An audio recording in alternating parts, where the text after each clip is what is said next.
Okay, we're going to try to take in an example using the log mean temperature difference method. The example is in your textbook, problem 9 in chapter 2. I'll read the problem out. Double pipe heat exchanger has dimensions shown in figure 2.9. And in figure 2.9, we see that there is a 3-inch inside diameter pipe with a 3.5-inch outside diameter. And that pipe is inside a jacket, another pipe of larger diameter, which is not specified. And this exchanger is 10 feet long. So it says further that the entering temperature of the water that is being heated is 50 degrees Fahrenheit. So Tn is 50 degrees Fahrenheit. The inside diameter is 3 inches. The outside diameter is 3.5 inches.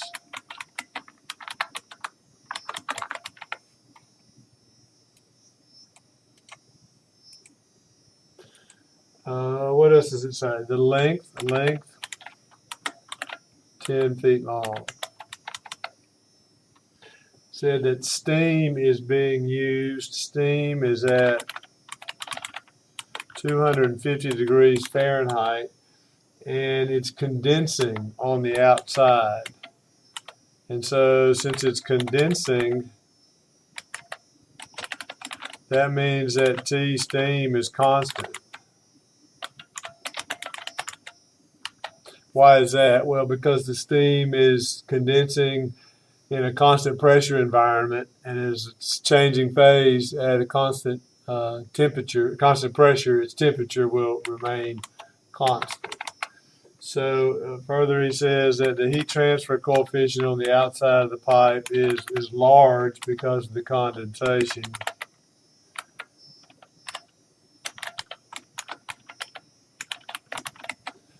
So 2,500 BTU per hour per foot squared per degree Fahrenheit.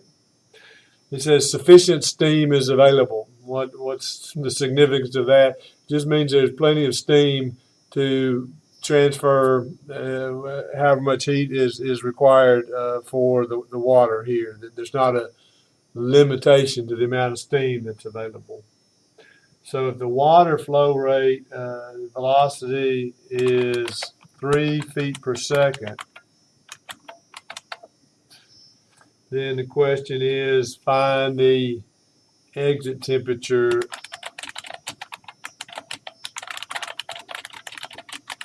of the water.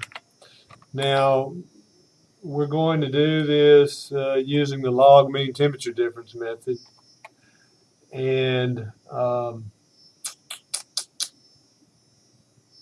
that's maybe not the best method to use here, but we'll solve this using log mean temperature difference method, and then after we talk a little bit about effectiveness NTU, then we'll rework it using that method, and you can see why the effectiveness NTU method would be better. But regardless, let's proceed ahead. We know the heat transfer coefficient on the inside. We know the thickness of this pipe, and I'm hoping he tells us something about it. Doesn't say what kind of material this is made of. I have a feeling it's not terribly critical, but let's assume that this pipe is made out of a common steel, which would not be a good choice. It's likely to corrode, oxidize quite a bit if we just use common steel. But let's just assume the properties of the pipe are that of carbon steel. So, I mean, what we need to know here is the thermal conductivity. And I'll look this up in the textbook appendix. And what does it say? Carbon steel, conductivity is about 30. Why don't we go with that? So,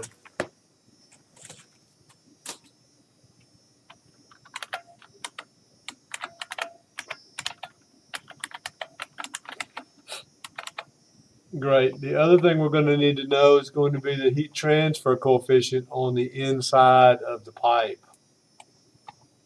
And in order to do that, we're going to need to know the properties of the fluid, the water, that is. And we would like to know the properties of the water at the average temperature of the water. And we don't know the exit temperature of the water. So a procedure in this case is to make a guess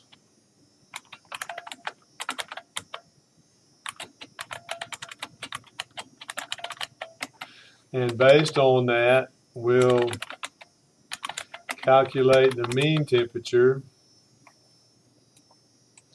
of the fluid, and based on that mean temperature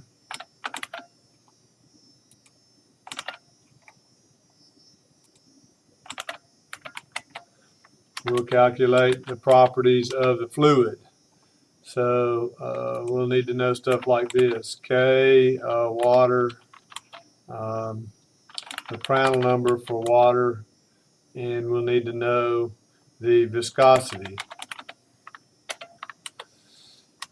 So we can use our formulas to get the thermal conductivities.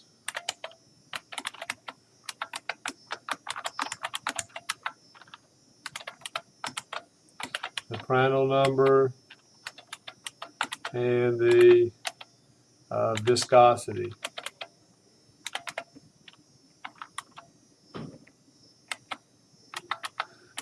So since, as I say, we don't know that exit temperature and these properties are temperature dependent, as this outlet temperature changes, then these can update automatically if we have to iterate to get a solution here, which we will. Okay, so if we know all that stuff, if all that's true, then we can calculate something like the Reynolds number as being the velocity times the inside diameter divided by the viscosity. That's a pretty big number. Always puts it in a little bit better perspective if you throw some commas in there. Okay, 100,000. And then based on that Reynolds number, we can calculate the Nusselt number. And again, there are a couple of formula that you can use. I am preferring the new D turb tube, which is the Zielinski formulation.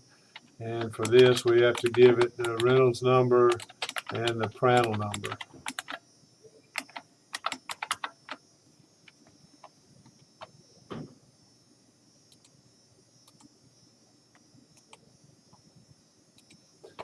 Okay, so there's our Nusselt number, and then based on that, we can find the heat transfer coefficient on the inside of the pipe.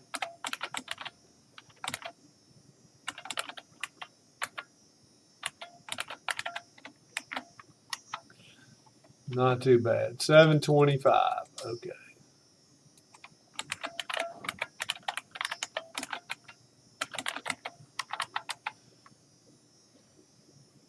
Then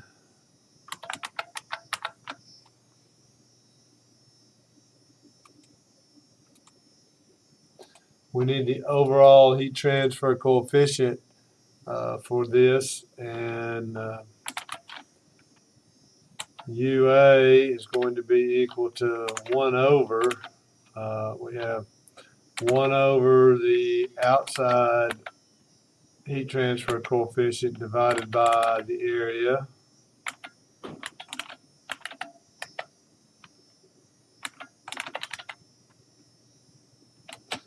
plus 1 over the inside heat transfer coefficient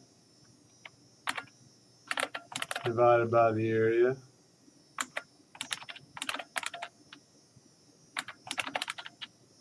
and then plus the conduction resistance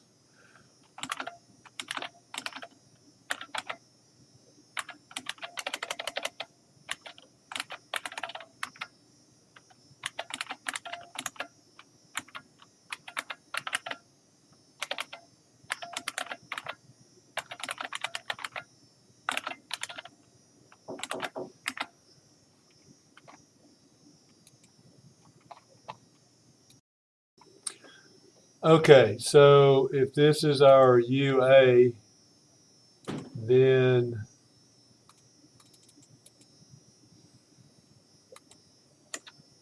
yeah, that formula is pretty long.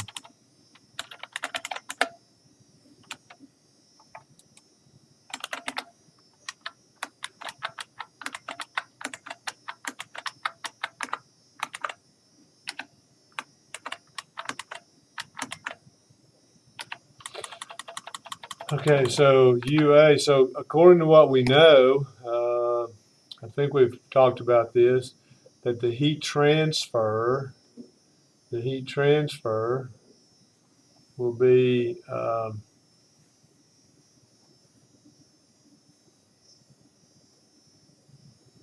UA times delta T log mean. Well, yeah, at this point, we don't know all of the temperatures in order to calculate the log mean temperature difference. We've assumed a temperature, and so we can go with that. This is an assumption, and we can calculate what the heat transfer should be based on that. So let's see, jumping around a little bit.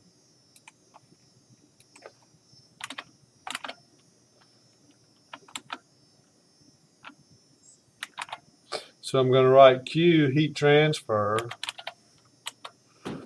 is equal to, well, first of all, LMTD is equal to the temperature difference at one end of the exchanger, which is T steam minus T in, minus the temperature difference at the other end of the exchanger, which is T steam minus T out. And then we've got to divide that. Yeah, I need some parentheses around this whole thing. Divided by the logarithm of the same two temperature differences taken in the same order. So that one divided by that one. And so the log mean temperature difference is 144 based on the assumed temperatures that we have.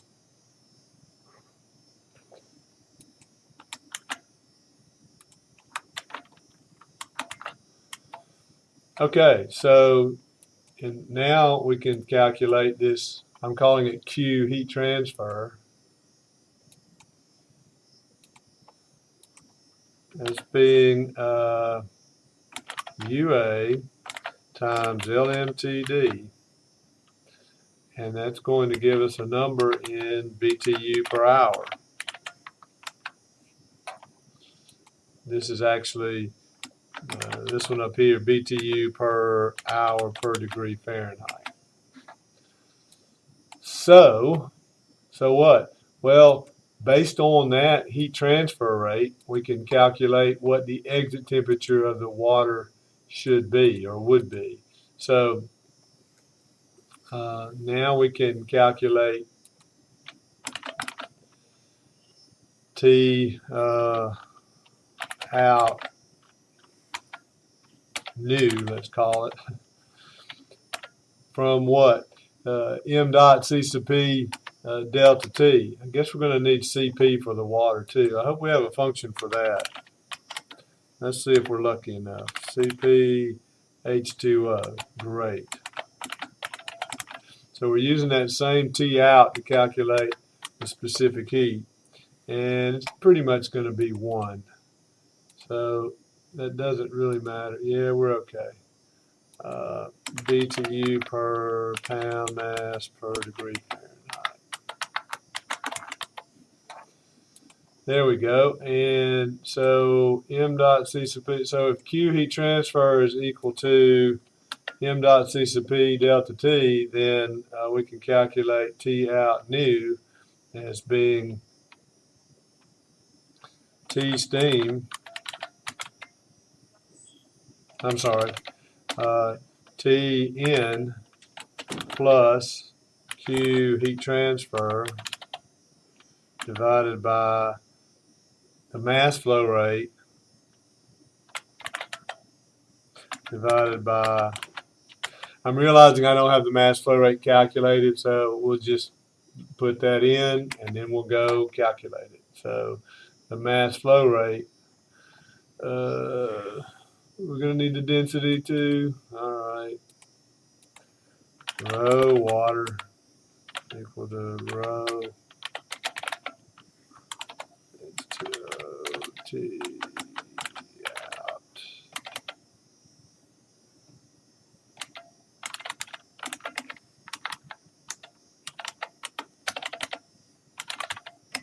Yeah, I realized I had the wrong temperature there. T mean, right.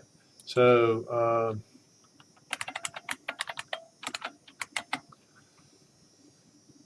so we got the density, specific heat. Now we can calculate the mass flow rate. So M dot is equal to rho times the area, which is pi, times the inside diameter squared over 4, rho AV times the velocity, pounds mass per second.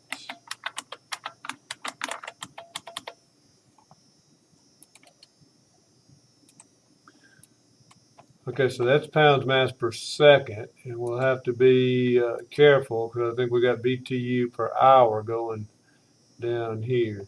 It's pounds mass per second because our flow rate, velocity is in feet per second. Pi d squared over 4 times velocity times. All right, that all looks pretty good. Let's see what we got. Yeah, this is kind of a ridiculously large number, but that's because of that answer is in seconds, not in hours. So we need to take heat transfer per hour divided by 3,600 seconds in 1 hour. M dot 6B, that should give us, so it says here, our guess of 150 degrees Fahrenheit was way too large. He's saying it's about 65 degrees Fahrenheit. And what we need to do to drive this to 0, we can do this pretty readily within Excel by setting up a cell called 0, which is T out minus T out new. And if we ask Excel to do a goal seek for us, then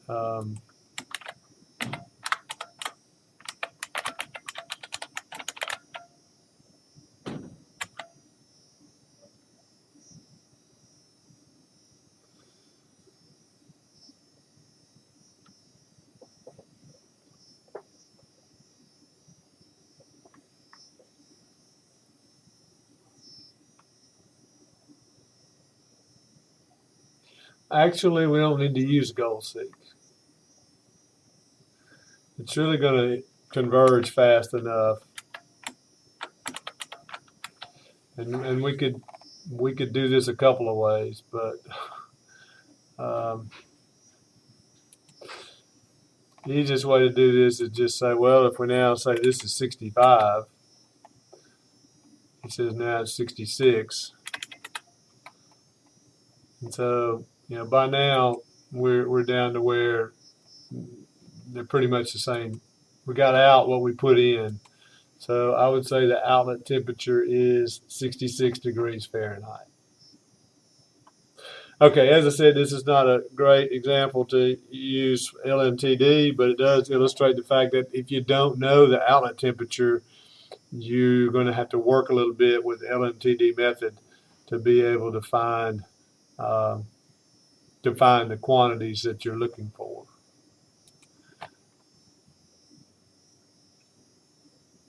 Okay.